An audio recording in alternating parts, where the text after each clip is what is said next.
Hello students, हमने Indian मीमांसा भारतीय पुनर्जागरण के ऊपर एक सीरीज शुरू करी है। उसमें हमने बहुत सारे शीर्षकों के ऊपर बात कर ली है। आज जो हम टॉपिक लेके चल रहे हैं वह टॉपिक है नॉन ब्राह्मण मूवमेंट्स या एंटी ब्राह्मण मूवमेंट्स, गैर ब्राह्मण आंदोलन। सामान्यतः जो ये गैर ब्राह्मण टर्म है या नॉन ब्राह्मण टर्म है, ये दक्षिण भारत से के जो दलित या सप्रेस्ड क्लास मूवमेंट है उनके लिए यूज़ किया जाता है। असल में दक्षिण भारत में संस्कृत और दक्षिण भारत की भाषाओं को लेकर एक तरीके का छुआछूत जन्म लेता है। वहाँ का जो अपर क्लास ब्राह्मण है वो अपने आप को आर्यन ब्राह्मण और संस्कृत भाषा और मंत्रोच्चार जैसी प्रथाओं के साथ एसोसिएट करता है, और जो वहाँ का जो द्रविडियन स्पीकिंग जो लैंग्वेज स्पीकन लोग हैं उनके साथ थोड़ा सा एक डिस्टेंस बनाता हुआ चलता है, एक छुआछूत के इन्वायरमेंट को क्रिएट करता हुआ चलता है। इसी क्रम को तोड़ने के लिए श्री नारायण गुरु के द्वारा धर्म परिपालम योगम जैसी संस्थाएं और इस तरीके के आंदोलन की जो शुरुआत हुई थी 18वीं सदी में, और 19वीं सदी में जब बंगाल में रिनांसे या पुनर्जागरण शुरू हो रहा था, तो उसी दौरान उसी के लगभग दक्षिण भारत के अंदर भी इस तरीके के ब्राह्मणिकल माइंडसेट को तोड़ने के लिए एंटी ब्राह्मण मूवमेंट शुरू होता है। ये जो एंटी ब्राह्मण मूवमेंट है इसकी शुरुआत श्री नारायण गुरु के द्वारा करी जाती है। उन्हीं के साथ बहुत सारे अन्य दिग्गज जो है दक्षिण भारत के, वह भी इस मूवमेंट में आगे बढ़ते हैं, और कहीं ना कहीं मंदिरों के अंदर प्रवेश करने के लिए डिमांड करी जाती है, अपने सेल्फ रेस्पेक्ट को मोटिवेट करने के लिए उसको अपग्रेड करने की डिमांड करी जाती है। ठीक है, तो इन मांगों को लेकर दक्षिण भारत के अंदर बहुत सारे एंटी ब्राह्मण मूवमेंट चलते हैं। कुछ मूवमेंट जो आपके एग्ज़ाम के लिए बहुत ज़्यादा महत्वपूर्ण हैं वो मैंने यहाँ आपके लिए लिख कर दिए हुए हैं। किस प्रकार के प्रश्न इसमें बनते हैं, कैसे एग्ज़ाम में प्रश्न पूछे जाते हैं, हम आज उस पर परिचर्चा आगे लेक्चर में करते रहेंगे। जस्टिस आंदोलन, जस्टिस मूवमेंट के तौर पे इसको जाना जाता है। इसकी शुरुआत मद्रास के अंदर होती है। एंटी ब्राह्मण मूवमेंट है, जो ब्राह्मणिकल थॉट है उसको तोड़ने के लिए किया गया मूवमेंट है। इसकी शुरुआत करते हैं CN Mudaliar, TM Nair, P Tyagaraja. प्रश्न रिसेंटली पूछा गया था, name the person who is associated with justice movement. Justice movement से जुड़े हुए व्यक्ति जो नायक हैं उनका नाम बताइए। तो इन तीनों नायकों में से, इन तीनों लीडर्स में से जो भी वहाँ विकल्प में आपको मिलता है वह आपका क्या होगा, सही उत्तर होगा। जिस प्रश्न की बात मैं कर रहा हूँ उसमें जो विकल्प था वो P त्यागराज का था। ठीक है, बाकी के जो तीन अन्य नेता थे वो अलग अलग आंदोलनों से एसोसिएट थे, लेकिन वो जस्टिस मूवमेंट से एसोसिएट नहीं थे, लेकिन P त्यागराज जस्टिस मूवमेंट से एसोसिएट थे। द्रविडियन की एक क्षेत्रीय पार्टी बनती है। आप DM के जो मूवमेंट देखते हैं, ठीक है, द्रविडियन लोगों की डिमांड को रखने के लिए, उनकी पहचान को बनाए रखने के लिए, ठीक है, उनको अपग्रेड करने के लिए, जो इस समय भी आप DMK और अन्य DMK इस तरीके से पार्टीज़ के नाम सुनते हैं, कहीं ना कहीं उनका जो ओरिजिन है वो आपको जस्टिस मूवमेंट, ठीक है, सेल्फ रेस्पेक्ट मूवमेंट और इस तरीके के आंदोलनों से एसोसिएट होता हुआ दिखेगा। जस्टिस मूवमेंट की खासियत ये थी कि यहाँ पर को जो P त्यागराज हैं, TM नायर हैं, CN मुदलियार हैं, ये डिमांड करते हैं कि मद्रास प्रेसिडेंसी में जो असेंबली के इलेक्शन होने वाले हैं उन इलेक्शन में द्रविडियन लोगों के जो नॉन ब्राह्मण्स हैं उनकी जो सीटें हैं वो बढ़े, और लोगों को पॉलिटिकली मोटिवेट करते हैं कि यदि आपको अपने आप को अपग्रेड करना है तो आपको पॉलिटिकली स्ट्रांग होना होगा। इफेक्ट ये आता है कि 1917 के जो इलेक्शंस होते हैं, प्रोविंशियल इलेक्शंस मद्रास के, वहाँ जस्टिस पार्टी की एक अच्छी खासी तादाद, अच्छी खासी जो सीट्स हैं वो जस्टिस पार्टी अपने लिए सिक्योर करती है।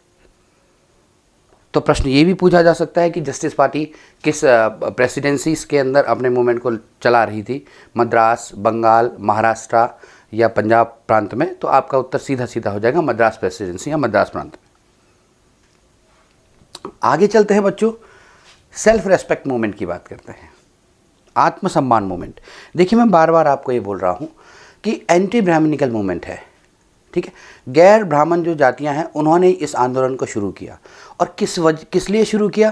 क्योंकि उन्हें लगता था कि जब ब्राह्मण्स आते हैं वो संस्कृत और वेद मंत्रों को में कमांड रखते हैं, और दक्षिण के अंदर एक रिच, एक संभ्रांत कम्युनिटी हैं, तो वो जो दक्षिण भारत की जो ओरिजिनल कम्युनिटीज़ हैं, जो द्रविडियंस हैं, उनके साथ एक तरीके की डिपार्थेटी, उनके साथ एक छुआछूत को प्रमोट करते हैं। तो घर के अंदर होने वाले किसी भी ऑस्पिशियस ओकेज़न में आपको ब्राह्मण की आवश्यकता होती है, तो ब्राह्मण अपनी शर्तों पे उन ओकेजन्स में पार्टिसिपेट करते हैं। तो कहीं ना कहीं द्रविडियंस को लगता था कि उनके आत्मसम्मान को ठेस पहुंचती है, क्योंकि जो समारोह है वो आपके घर पे है, लेकिन आप द्रविडियन हैं और वो ब्राह्मण है, तो वो आपके घर पे एक अलग सी एक इन्वायरमेंट को क्रिएट करेगा, जिससे आपका पूरा परिवार, पूरी फैमिली उन ब्राह्मण की तरफ को क्या रहेंगे, कंसर्न रहेंगे। तो कहीं ना कहीं इस बात को लेकर एक मोमेंट शुरू होता है जहाँ ये बात करी जाती है बच्चों कि किसी भी धार्मिक समारोह में स्पेसिफाइड ब्राह्मण्स की जो रिक्वायरमेंट है उसको ब्रेक किया जाएगा। आप उसको द्रविडियन ओकेज़न में, जो द्रविडियन लैंग्वेज है या द्रविडियन जो पैटर्न है, उस पैटर्न में भी उस समारोह को क्या कर सकते हैं, करने की कोशिश कर सकते हैं या किया जाना चाहिए, जिससे कि आपका आत्मसम्मान बचा रहे। ये सेल्फ रेस्पेक्ट मूवमेंट की बात चल रही होती है।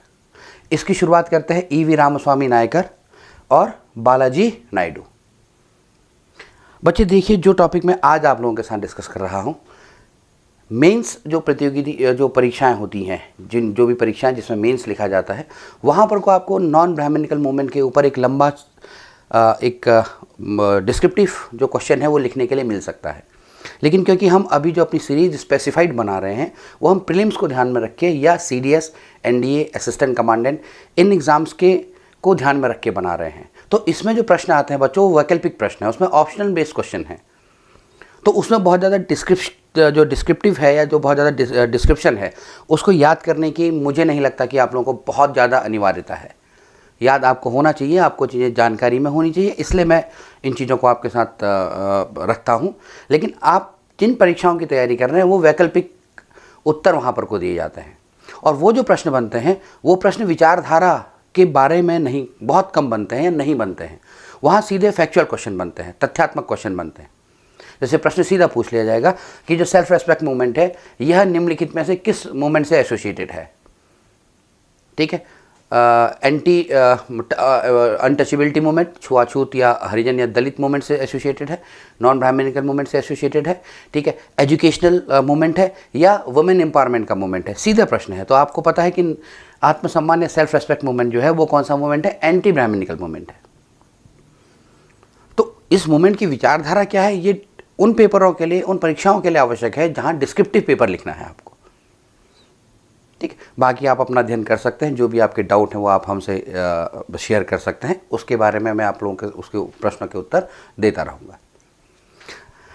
अगली बात आती है टेम्पल एंट्री मूवमेंट, मंदिर प्रवेश मूवमेंट। देखिए, जैसे आप देखते हैं कि मंदिर के अंदर प्रवेश करना, मंदिर ईश्वर का है, कोई भी भक्त उसके अंदर प्रवेश कर सकता है, लेकिन जब प्रवेश नहीं किया जा रहा होगा, किसी स्पेसिफाइड कम्युनिटी को प्रवेश करने से वर्जित किया जा रहा होगा, रोका जा रहा होगा, उसको प्रोहिबिट किया जा रहा होगा, ऐसी स्थिति में वो कम्युनिटी डिमांड करेगी कि नहीं, हमें भी मंदिर में प्रवेश करवाया जाना चाहिए।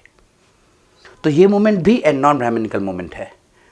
असल में मंदिरों के अंदर जो सबसे ज़्यादा जो नियम या जो प्रतिबद्धताएं जो चलती हैं, जो नियम, जो लॉस जो मंदिर के लिए बनाए गए हैं या जो डायरेक्शंस मंदिर के लिए बनाए गए हैं, उसके अंदर प्रवेश करने के जो डायरेक्शंस बनाए गए हैं वो ब्राह्मण से ही डिज़ाइन करते हैं कि आप प्रवेश करेंगे तो कैसे प्रवेश करेंगे।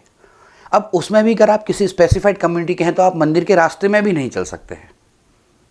जैसे मैंने यहाँ वाइकोम मूवमेंट के बारे में लिखा है, 1924 का वाइकोम मूवमेंट, ठीक है, केरल के अंदर चलता है। KP केशव जो है इस मूवमेंट को आगे लेके चलते हैं। यहाँ पर को जो दलित कम्युनिटी है जिसे मंदिर के रास्ते में भी कदम नहीं रखा, मतलब उसको रास्ते में भी वो क्या कर सकता है, कदम नहीं रख सकते, उनको सार्वजनिक मार्गों में या जो पब्लिक रूट्स हैं उनमें कदम रखने की या उसमें चलने की भी उनको परमिशन नहीं है। तो जो टेम्पल रूट्स हैं जहाँ से मंदिरों के रास्ते हैं वहाँ तो खड़े भी नहीं हो सकते। तो 1924 में वाइकोम मूवमेंट जो चलता है वहाँ पर को जो दलित कम्युनिटी है या जो ऐसी कम्युनिटी है जिसको क्या किया जा गया है, डिप्रेस किया गया है, दमित किया गया है, जिसके साथ छुआछूत किया जा रहा है केरल स्टेट के अंदर या मद्रास प्रेसिडेंसी के अंदर, उन्होंने KP केशव के नेतृत्व में मंदिरों के रास्तों में चलना शुरू किया, मंदिरों में प्रवेश करना शुरू किया।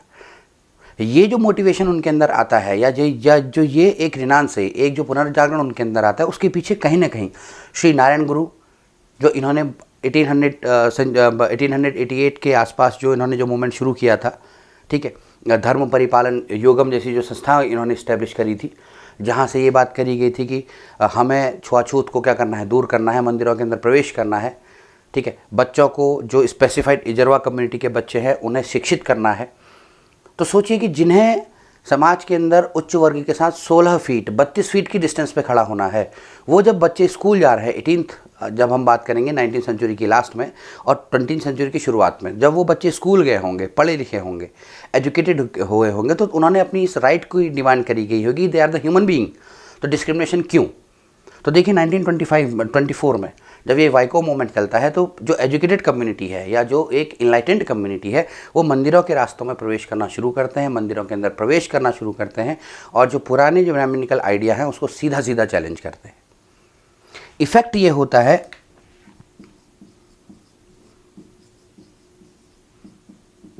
कि 1936 में ट्रेवनकोर के जो राजा हैं वो रॉयल टेम्पल्स में, जिनके ट्रस्टी या जिनकी देखरेख राजा कर रहे होते हैं, उनके जो कपाट हैं या जो उनके जो प्रवेश द्वार हैं वो सभी के लिए ओपन कर देते हैं कि everyone can visit that particular temple. और 1938 में जो मद्रास प्रेसिडेंसी की जो गवर्नमेंट है वो सभी जो सरकारी टेम्पल्स हैं या सभी जो टेम्पल्स हैं उनके लिए हर प्रत्येक व्यक्ति के लिए क्या परमिट कर देते हैं कि प्रत्येक व्यक्ति उसके अंदर प्रवेश कर सकता है। तो टेम्पल एंट्री मूवमेंट दक्षिण भारत के अंदर का एक बहुत बेहतरीन मूवमेंट है, जहाँ पर को पुराने जो छुआछूत के आइडिया है उनको क्या किया गया, ब्रेक किया, ब्राह्मणिकल जो माइंडसेट है उसको ब्रेक किया गया और अपने राइट्स को क्या किया गया, डिमांड किया गया। प्रश्न सिंपल बन गया, बिल्कुल फैक्चुअल पर्सन, सीधा सिंपल क्वेश्चन कि जो टेम्पल एंट्री मूवमेंट है ये निम्नलिखित में से किस चीज़ से एसोसिएटेड है? ठीक है, जाति प्रथा का विरोध करने से एसोसिएटेड है, वुमेन एम्पावरमेंट से एसोसिएटेड है, ठीक है, या जो कर या टैक्सेशन के विरोध में एसोसिएट किया गया है, या इनमें से कुछ नहीं है। तो आपका सिंपल सा इसका आंसर होगा कि स्पेसिफाइड जाति को जो जाने से रोका जा रहा है उसके विरोध में किया गया मूवमेंट है। इसका मतलब जाति प्रथा के उन्मूलन से या प्रोहिबिशन ऑफ अनटचेबिलिटी या डिप्रेस्ड या प्रोहिबिटेड क्लास के जो प्रोहिबिशन है कि to entry into the temples, उसको रोके जाने के लिए ये मूवमेंट किया गया है। क्वेश्चन पूछा जा सकता है कि वाइको मूवमेंट जो है वो कहाँ शुरू होता है? तो केरल प्रांत में शुरू होता है, ठीक है। क्वेश्चन पूछा जा सकता है कि वाइको मूवमेंट कब शुरू हुआ? आंसर 1924। वाइको मूवमेंट कब कौन शुरू करते हैं? Answer KP Keshav. तो सिंपल फैक्चुअल क्वेश्चन बनते हैं नॉन ब्राह्मणिकल मूवमेंट से, ठीक है। तो इन प्रश्नों को अच्छे से याद रखिए, ठीक है। देखिए किन एग्जाम्स में क्वेश्चंस आए हुए हैं, ठीक है, मेमोराइज करिए। डाउट होने पर हमारे साथ आप सीधे सीधे क्या कर सकते हैं, अपने डाउट्स भेज सकते हैं। We will give the right explanation of that particular question guys, ठीक है। All the best, thank you.